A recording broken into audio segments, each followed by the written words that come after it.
Okay, so we purchased this 2013 Lincoln MKX. We received a key with the fob, but we could find no place on the vehicle to put a key in.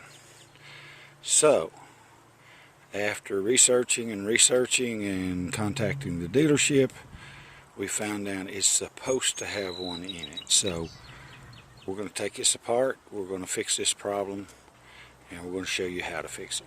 Okay, the first thing we want to do, we want to open this door, and here on the side you'll see these black caps. On this one it will be the lower one. It's in line with your handle here. So remove that, and inside of that, I don't know whether I can get it or not. Yeah, there's a screw. We want to remove that screw. Okay, and that is a T20 Torx bit, I believe.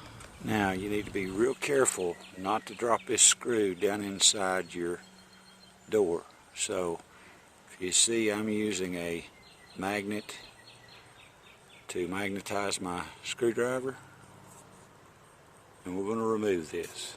First thing you want to do is, as you're removing the screw, you want to pull down on this handle like this as you loosen the screw. Okay?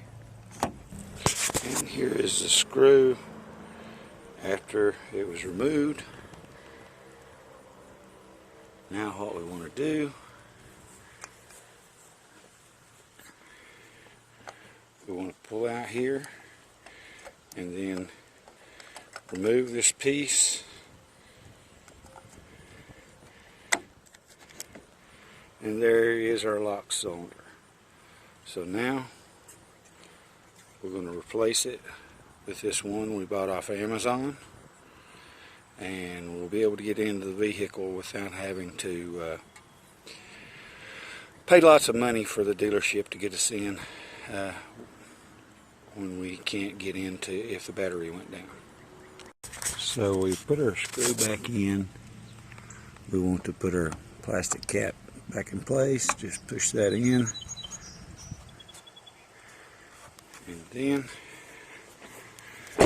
now we have a place to put our key, and we can get our vehicle if the battery goes down. If you notice, the lock cylinder doesn't line up exactly correct, so we'll look for another replacement, but meanwhile this will work. Thanks for watching.